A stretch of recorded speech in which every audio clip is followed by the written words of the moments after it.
My name is Kate, and I'm so excited to be here in Yarkon for the second time. It's such an exciting experience for me and such an honor. And I do hope that my talk will be pretty insightful for you too. But first, a couple of words about me. I'm a professor and a teacher trainer at Moscow State Pedagogical University. And one of the areas of my professional life is interdisciplinary approach or brain-friendly technologies in teaching languages. I got interested in it back when I was doing my MA research, and since then I've become a devoted advocate of the science approach. That's why I try to promote it as much as possible, even in my blog. So if you are here, if you have chosen to click this video, you're probably interested in the science of learning as well. So my question to you would be, why is the science of learning so important for teacher and for learner? Take a moment, probably stop this video and take a moment to think about this question. Why is it so important? Хотите постоянно развиваться в преподавании иностранных языков? Школа Дмитрия Никитина проводит образовательные тренинги, конференции и курсы для преподавателей. Подробности о событиях можно узнать по ссылке в описании. Right. Okay. Here are some reasons for me. First of all, to plan. To plan the lessons effectively, you have to know when the brain of your students is in its prime time, when it's most effective and ready to work, and when it's in the downtime, when it's not so, absorbing as a sponge, and it's not ready to work that effectively as you expect it to do. Secondly, to boost your students' motivation and their efficiency, to plan and choose the most effective sequence of activities and the number of language items and grammar units, so your students could develop their language competence in the most effective way. And the last reason, not to blame. First of all, not to blame yourself for not teaching well when your students don't learn something, or not to blame your students for not paying enough attention or not focusing that much on certain item. Because if you know the science of learning, you do understand that sometimes we're not masters of our brain. If the brain doesn't want to learn, it won't learn. And if it is ready to absorb and acquire new input, it will do it no matter what. Okay, so here are, let's say, three main reasons why I'm in love with science of learning and why I'm here today. Today's talk is, as I said, the logical extension of my love of science, and this is stress in the ELT classroom. Before I crack into my rant, let's check your knowledge of the area. Let's activate your schemata. You will see 4 questions. Here is the first one. Would you please take a piece of paper and put down your answers to the questions you see here in my slides, okay?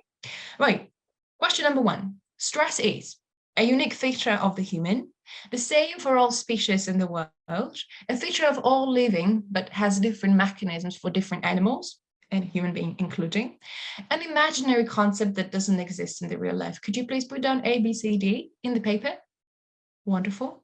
Okay, question number 2. What is the effect of stress on memory and learning? It affects negatively, positively, doesn't affect whatsoever. It can affect both negatively and positively. Would you please? A, B, C, D. Wonderful. Okay, question number 3. Can a person control the level of stress and its impact? Yes, they can. No, they can't. Easy. Hold on. We'll check. Okay, question number 4. Can a teacher control the student's level of stress in the class? Yes, they can. No, they can't. Partially. Right. So we have 4 answers, and throughout my talk, I will reveal the answers to this question so you could check. Okay. I do hope it's going to be a motivating element, for you to last for, let's say, till the end of my talk. Right. Okay. So stress. Stress is a very natural reaction. I would say it's one of the most natural reactions in the whole world, because stress is familiar to plants, flowers, mushrooms, insects, animals, and a human being for sure. Scientifically speaking, stress is a short-term reaction to the critical situation. It's also called stressor. In this picture, you can see, well, a classic critical situation in the zebra's life. And here is the stressor, the tiger, trying to catch it, right? So what happens here? The body of the zebra tries to give the stress response. And the stress response of zebra is the blood pressure, heart rate, and breathing rate increase that pushes a lot of oxygen and glucose to the thigh muscles. And that energizes the legs of zebra and makes it run faster, as fast as possible, so it could save its life, right? Okay, so basically, zebra needs this superpower only in the moment of danger, only in the moment of finding itself in the stressful, critical situation. So we can schematically put it like that. The stress response is equivalent in time to the stressor, so they actually overlap. This is how it happens in the natural world. So when zebra finds a safe place to hide, all the body systems of the zebra get back to normal. So it doesn't need the blood pressure, the heart rate increase, and so on. It just calms down and gets back to normal. The same doesn't hold true for a human being. In the human world, we tend to think about the problems before they happen and think about the problems after they have already taken place. And this is a critical point in here. Just imagine the last situation when you had a quarrel in a family, in school, or somewhere in the street with a random stranger. You remember that after the fight, you were thinking about this situation for the whole day. Every time coming up with wonderful, brilliant, genius arguments that you had to, bombard your opponent with.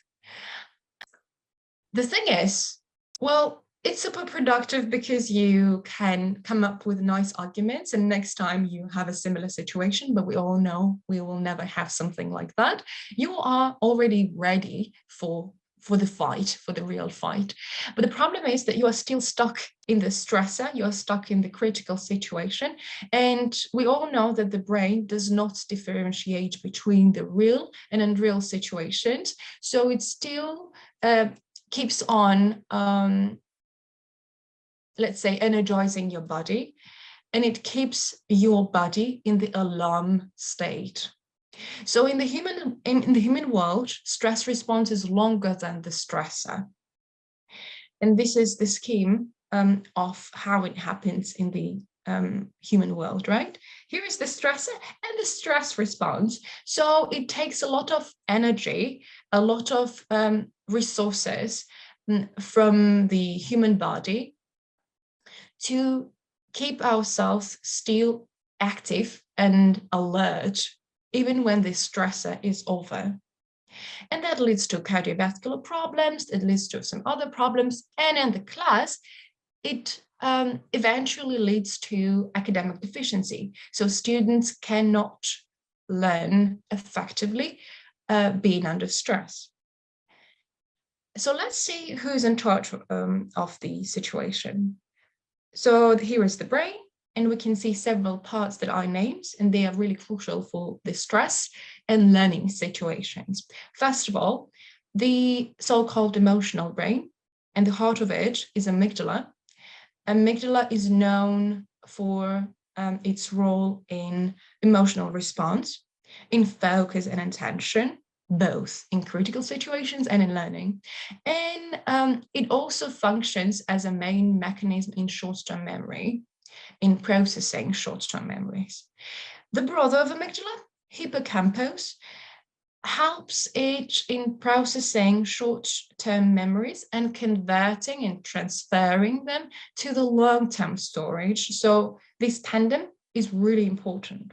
But I didn't name two other parts that are numbered here, number 1 and 2. Okay, I gave you the names, brainstem and prefrontal cortex. Could you please use your knowledge, or let's say gut feeling, and it distributes them, right? You have it? Wonderful. Okay, so we have prefrontal cortex here in number 1 and brainstem as number 2. Prefrontal cortex is the, let's say, youngest part of the brain, the one that makes us humans, the one that differs us from any other animal on the planet Earth. It takes part in planning, decision-making, critical thinking, analysis, and long-term memory. Brainstem is something that makes us closer to animals. It has a quite peculiar, interesting part or machine that is called RAS, Reticular Activating System. It is in charge of fight or flight reactions. This is the thing that sends signals to other parts, and amygdala in particular, when it detects some danger in the environment, right? In my test, I had a question. Is it bad, good, or has both attributes? Well, actually depends. And in my grid here, you can see that there are different types of stress. And depending on the type of stress, it can bring either something positive or something negative.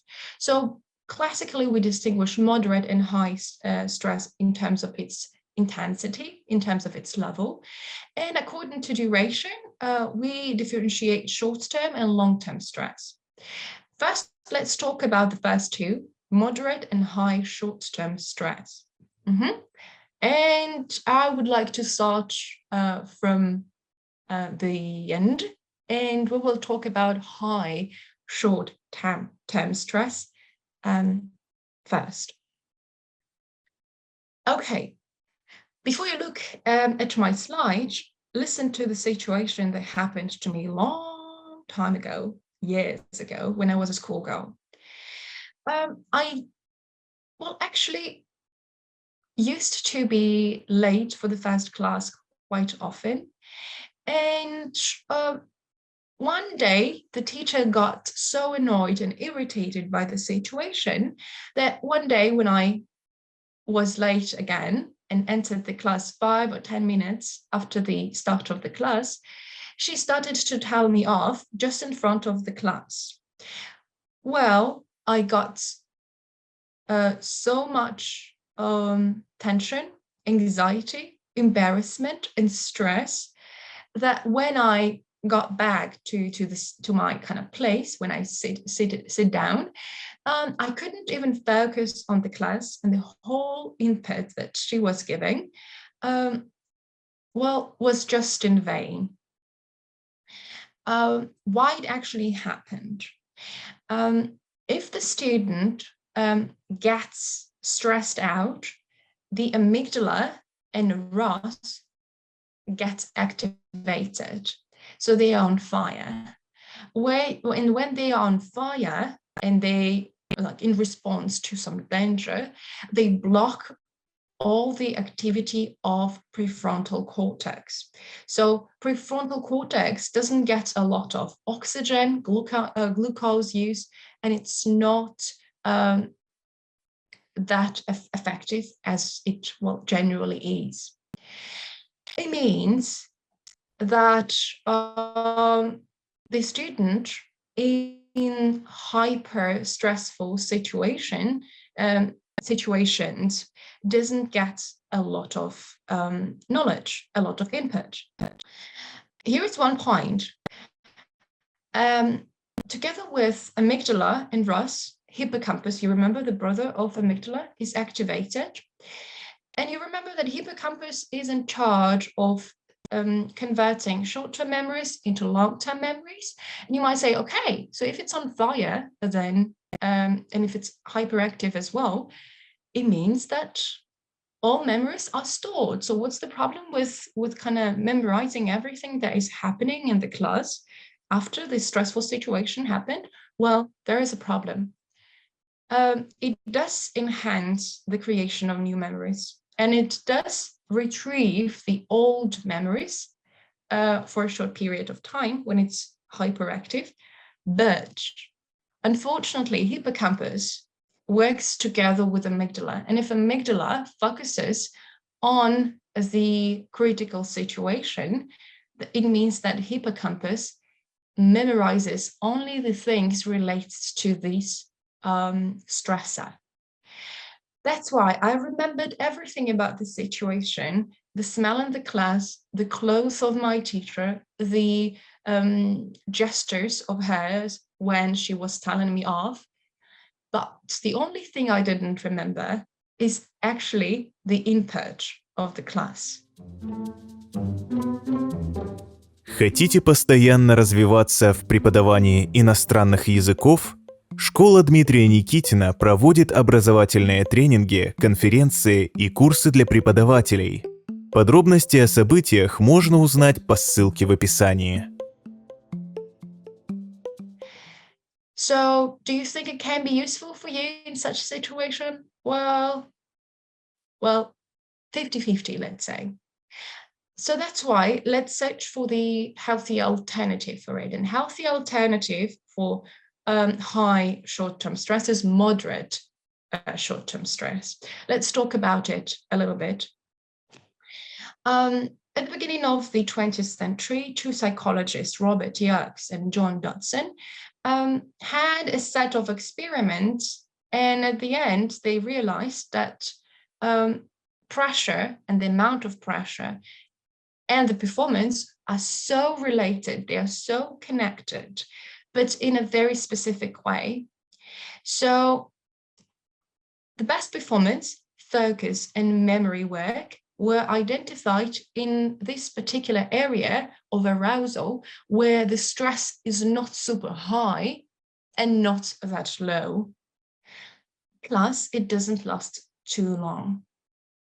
So this is the golden middle of the area of best performance, which means that if you want your student to be focused and memorize better, you have to put them in the state of arousal, but not make them too stressed out.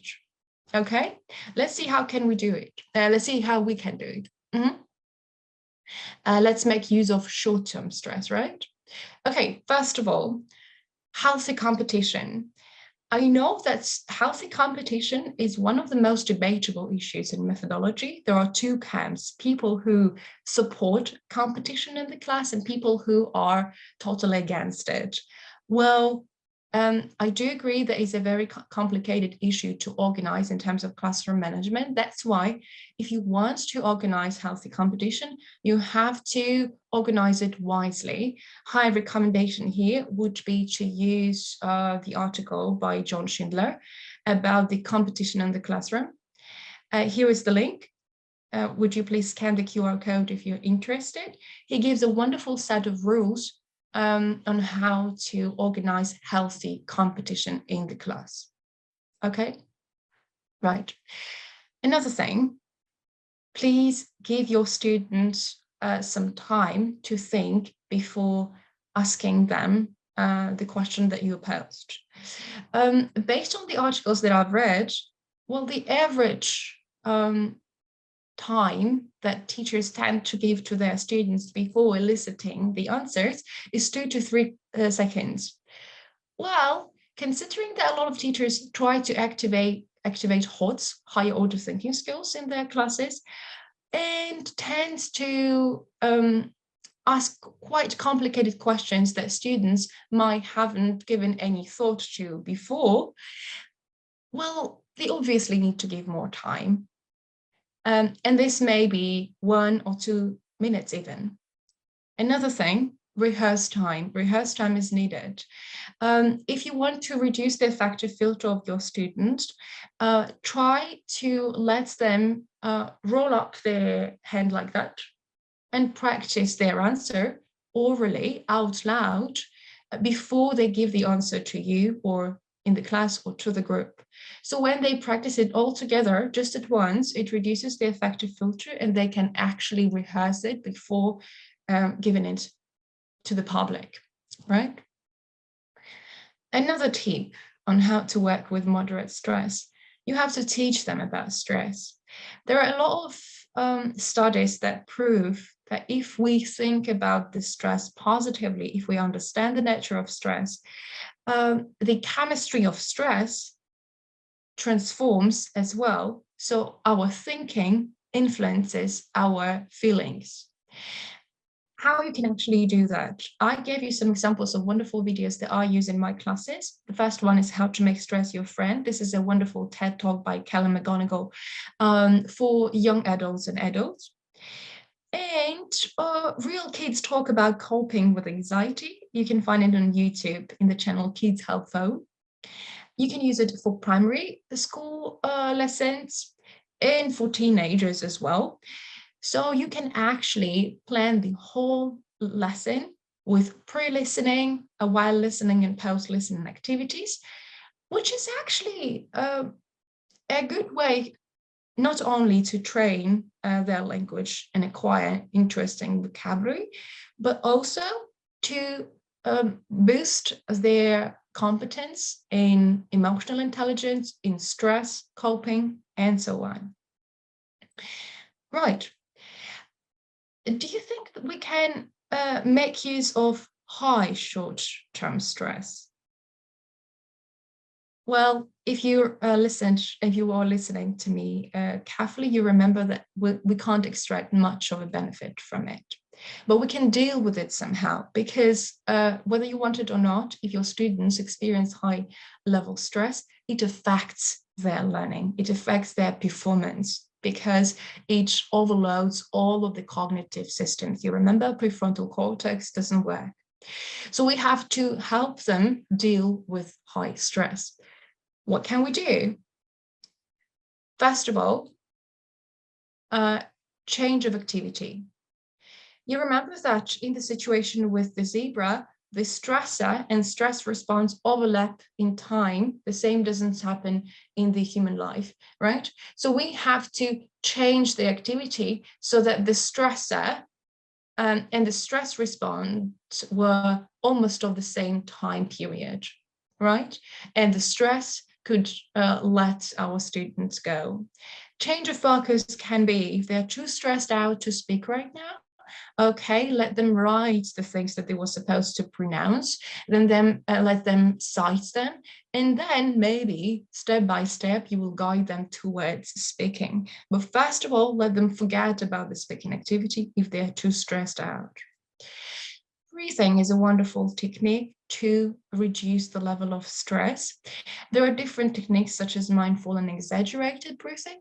All of them are about one and the same thing. You have to, again, shift the focus from the situation and transfer it to your breathing. So you actually start focusing on your inhales and exhales. You try to feel the breathing. You try to hear your breathing, and that makes you calm down. There is another technique of breathing, which is called square breathing. You exhale, you hold, you inhale, you hold, and all of the phases take about 4 seconds. Exhale, stop, 4 seconds, and so on. Right, talk about it. Talk about stress. It's all about the same issue, teaching your students about stress. But here you also express empathy. If they know that the teacher does understand their anxiety, their stress, they also calm down. You can share your stories of feeling stress for them to understand that it is natural, it's okay to feel stress. And of course, it also shifts the focus and it helps them relieve stress. Another point here, help them cope with stress. Don't bottle it up means that we always have to extract it from ourselves and try to convert it into some positive energy. Freud will name it sublimation, right? So boxing, dancing, shaking just during the class, let's box together, guys, or convert it into something artistic, such as doodling and painting, can be of great help in reducing the affective filter. Another tip here is to lower the stakes. Stress quite often comes before the test. This is called test anxiety. So if you want your students to be super productive and show the best performance they can during the test, you have to lower the stakes and let them know that if they have an F for the test, it's not the end of the world. And the best practical way to put this ideology in practice is to let them retake the test in case of an F. It is quite time consuming for the teacher. It requires a lot of energy on your side. But if you want your students to be okay and feel free to take the test without any anxiety, you have to let them know that they can retake it. Maybe you won't even need this option because once the stress level is low, they can, use most of their cognitive productivity. Okay, based on the emojis in my read of types of stress, you might understand that any type of long-term stress is deficient, is not productive, and it's not useful at all, no matter whether it's low, moderate, or high. Why? Well, because it actually gradually destroys you. The long-term influence of glucocorticoids, and these are the stress hormones, the most popular of them is cortisol, I think you know it. First of all, causes structural change in hippocampus and thus suppresses memories, slows down thinking processes, and you can't be really quick in your reactions. It directs concentration and reduces attention span, so you can't actually get a lot of input because you can't concentrate. And it suppresses neural activity in general, so it affects almost all cognitive processes and makes you, well, stupid in a way, right? My question is, what do you think the reasons of long-term stress are? Take a moment to think. You can stop the video. All of the reasons that might have come to you are all related with out-of-class situations and events. Maybe these are the reasons connected to the family life of a student, maybe their friendship, or some other reasons that are actually not connected to class. Well, the majority of them are. And then the subsequent question would be, do you think that the teacher can control it? Can control the reason of the long-term stress of their student? Well, of course not. But we can do the following. We can, first of all, give a bit of a relief during the class. And secondly, we can teach our students again and again, teaching and teaching, right? We can teach our students about stress. You again remember, when you know what the stress is, you feel better and stress is not that harsh anymore. So what can we do about long-term stress in the class? Again, use different videos and authentic inputs, such as articles from Guardian or Times, about the nature of stress. Teach them, explain them what the stress is for and why it's so cool to sometimes experience stress. Secondly, role play it. Here is a nice example from Navigate C1. I have it in my course. My student had two different texts. One is about David, another one is about Monica. They were student A, student B. They were supposed to use active vocabulary on stress that was presented in the coursework to fill in the gaps in this text. And then I thought, well, what's the point of just filling the gaps? Let's role play it.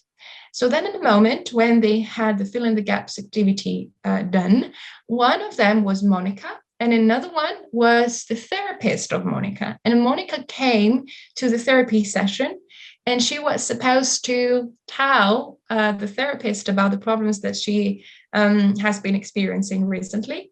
And the therapist was supposed to empathize, to give some recommendations, though professional therapists don't do that. But anyways, this is the language class. Probably, yes, here it might work, right? And then David, the same for David. Student B or student C was playing the part of David, and David was having a conversation with the therapist. It's a wonderful stress relief strategy because the problems that are given in the text can overlap with the ones they have in real life.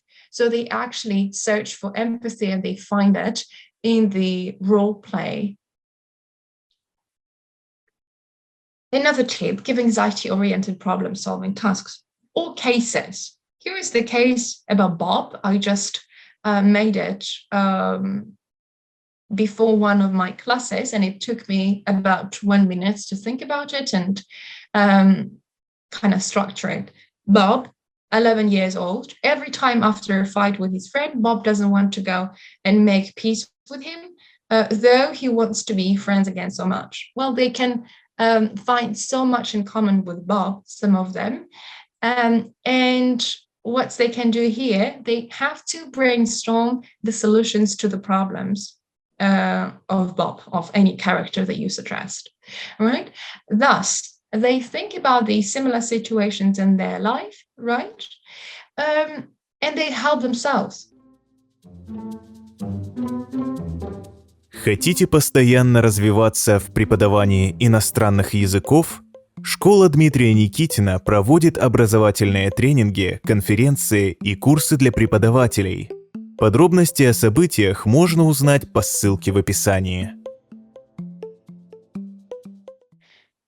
Another thing, share your emotions again. Ask them for advice. In the previous suggestions that I gave, it was just unbottling. So by talking about yourself, you help them unbottle their stress as well. But in this particular case, you work on developing their emotional intelligence, their empathy, and you help them fight their own stress hormones because they express empathy towards another human being, right? Share some stressful situations and ask them to give some recommendations on how to tackle these situations in your life. And again, do arts, dancing, singing, so convert it into something positive. I do some art-based lessons in my class, and my students do arts a lot, and they find it super brain friendly, and they actually manage to relax a bit. Right. And now, when I'm done with all the input that I had, let's check if your answers were correct. Question 1, what stress is? Well, stress is a feature of all living, but it has different mechanisms for different animals. And you remember the scheme of stressor and stress response that is completely different for animals and for humans. Question number 2, about the effects of stress on memory. And it can actually affect both negatively and positively. You remember positive influence and impact of moderate short-term stress. Right? Can a person control it? Yes, for sure.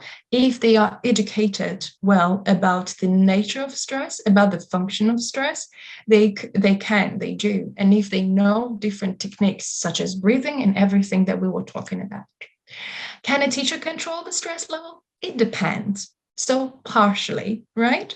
If we talk about moderate short-term stress and maybe high stress, which is also quite short, then, well, in most of cases, yeah, we can somehow influence it. But if we talk about long-term stress, well, here our ability is quite restricted, quite limited. Okay, thank you very much for your attention. I do hope that my presentation was really useful for you. If you have further questions, you can contact me. Here are my email and the blog of mine. For further investigation, you can consult some literature. Thank you very much again. Have a productive, stress-free day. And bye.